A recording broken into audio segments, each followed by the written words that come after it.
Hey,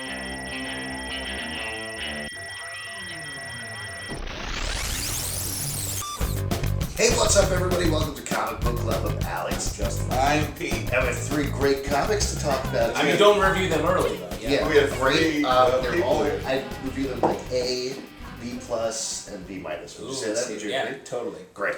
Dark Wolverine, number 75. Batwoman, Detective Comics, number 854. And Barack the Barbarian, number 1. We're going to get to that later, but we're going to kick things off with Dark Wolverine, number 75. Pete, I have been very curious all week to find out what you thought about the issue of Wolverine. Big reveal here. Dakin is the clone of the mutant universe. He kind of sneaks up on you, and you're like, "What is that intoxicating?" Oh, cologne. Yeah, cologne. Yeah, Not clone. I say cologne. Yeah. No, It it's sounded okay. like clone. Oh. Yeah, check the tape. You're like, wait, what's that? What's that scent? Wait, he's the colon? Why do I feel so? This is an issue. I just want to check. This is an issue of Wolverine where Wolverine is not in it. It's Wolverine's son, the guy with the It's book. Dark Wolverine. Right. Like there is no action. Yeah. There's only backstage intrigue. Yeah. And he never actually pops his claws or anything like that. He does pop his pheromones. Yes, he which pops is his just pheromones, as extreme, right? which he uses to charm both men and women into having sex with him. well, not dudes. He just uses it to make dudes angry. I don't know. You should reread it. At page 18, he pops the real claw. Oh boy! What did you think of it? Because Pete is clearly not going for our baiting this week. Yeah. Trick. It was very reminded me of American Psycho, and for an even deeper ref, you ever watch a show called Prophet on Fox? Yes. Where the guy who lit Deep ref. Deep ref. Yeah. But yeah, I think it's cool. I mean, it's nice to do something a little unexpected. We have a Wolverine who's like, I'm not going to fight. I'm going to make someone else jam a sharp piece of metal into Johnny Storm's leg. Very weird. It's a weird departure. It is very Dangerous Liaisons was the other thing it reminded me of. I was obsessed the entire issue with wondering what Pete was going to think about it and how much he was going to freak out. So now that he hasn't freaked out, I have basically nothing to say about it. I thought it was very, very interesting choices with Wolverine's son. Come on, Hulk out a little bit here. What are your real opinions? I mean, to really, to instead of making him kind of You're not related to moves, this comic. This isn't like he's doing moves behind the scenes. He's setting things up. No, we get it. Right, We know what it is. We We know what One of it your is. favorite things is like characters who move behind the scenes, emotional relationships between characters. Real dramatic chess play, I think, Yeah. is what you are into. But that's the whole point of Dark Wolverine. It's not Wolverine. It's his son. And Dakin's been kind of a joke since the beginning. So you like it? You consider it boring Wolverine? It's.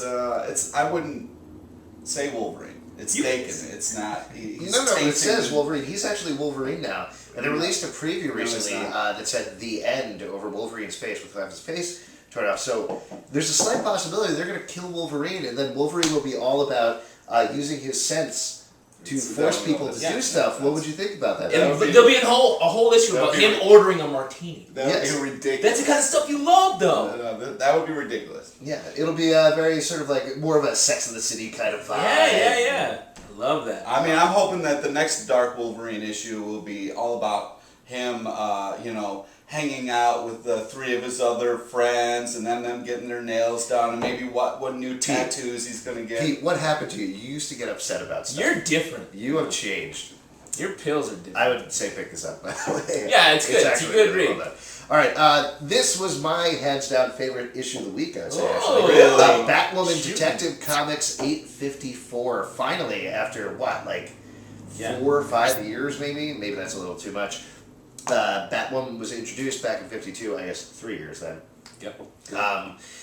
She finally is here. Greg Rucka, J.H. Williams. This has some of the best writing and definitely the best art of any mainstream comic. J.H. Williams with released the this Reds. This guy with the Reds. Unbelievable. Yeah, exactly. Wonderful. And for those of you who got very hooked into she is a Jewish lesbian Batman, there's a lot more going on, and this is the best treatment of a mainstream gay character in a very, very long time. Yeah, whenever we talk about the treatment of gay characters, we always talk about how just have it be a character trait. Like the fact that she has red hair is, I would say, the best. This may be the second best. Well, you don't like women. Yeah. But I agree with you. A great issue. Another thing to talk about, I love the backups they're doing. Oh, so good. And it's great to see the question Lady out there. question? The lady I question. feel like that's getting a little lost in the discussion of, oh no, Yeah. comics have gone up to $3.99.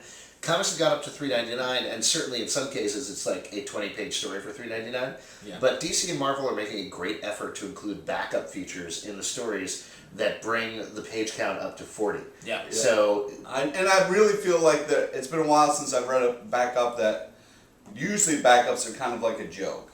You know, well, not usually, but that has been the case. So they've been doing a really good job of putting some good backup stories in there. Backups are a joke? yeah. Any response? Yes. No, talk about that later. Okay. Also, I will say this makes me like the whole Batman Reborn thing, because if that hadn't happened, then we wouldn't have. I'd just like to comment a little bit. It was really fantastic, kind of like just paging through this comic. The first time before I got into paging.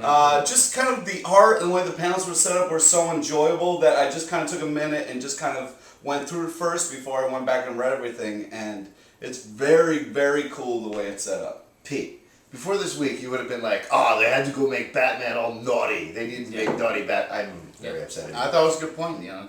Did you say poignant? No, I said it was a good point. I think he said poignant. I don't know what's going on. This is not Pete. You are a cologne of Pete. Yeah. All right, last but not least, we're going to talk about Barack the Barbarian #1. What'd you guys think of this? Well, I thought this was silly fun. I thought it was, very kind of ham-hearted, very kind of like... Ham-hearted? Ham-hearted. Yeah. What does that mean? It means it's, lighthearted and hammy. Don't. My uncle died of ham heart. His heart just hammed right up, and we never. That makes sense. Explains the way you are. But no, that's what the show is all about, being emotional and actually talking about stuff. Yeah, I know. No, but I just think it was light. It's exactly what I thought it was going to be when I saw the title and the different variant covers. Really, see, 'cause I thought it was going to be really stupid when I read about it and saw it. And then I give it credit for using actual politics and kind of mapping them over all this barbarian stuff. Yeah. So I thought that was fun. But I mean, the jokes, it's tough with a joke comic because the jokes it's very hard to have good jokes. This is, like you're saying, I think way better than I thought it was going to be and thought it could be. One of the best things about this is there's a framing device where there is a father or shaman or whatever you want to call him in the far post-apocalyptic future that is telling a bunch of kids the story of Barack the Barbarian.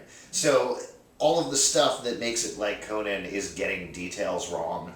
Things like, he says, oh, dinosaurs made their carts go. Dead dinosaurs. So there's dinosaur skeletons driving their carts. But if you think about it, dinosaur skeletons are actually oil. Oh, yeah. man! And it's cheesy, silly jokes like that. It's a real metaphor.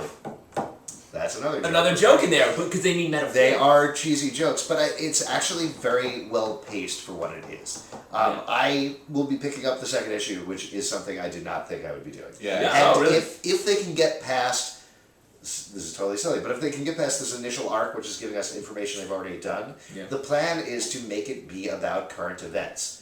And that will be actually... That's a fun backdrop to talk about current events in such an older time. It'd be cool, because... Yeah, exactly. And it's very specific. The details, they get into a lot of politics that you have to be really paying attention to know. Yeah. So it'll be interesting if they can go all the way. Yeah. I hope it does well. It's a fun read. Cool. Yeah. There you go. It's a weird show. If you have a question, you can write us at comicbookclublive@gmail.com. You can follow us on Twitter at comicbooklive. Yeah. You can also check out our blog, popcultureshock.com/cbclub. You can check out our iTunes podcast, Comic Book Club Live. Pete. If you happen to be in New York City on a Tuesday evening, we'd love to see you at the People's Improv Theater, 8 o'clock every Tuesday. What happened to you? Testosterone deficiency? Running out? Get a little hammer. Yeah, got a real piece of ham heart. Yeah. She's still good. Yeah. Still taking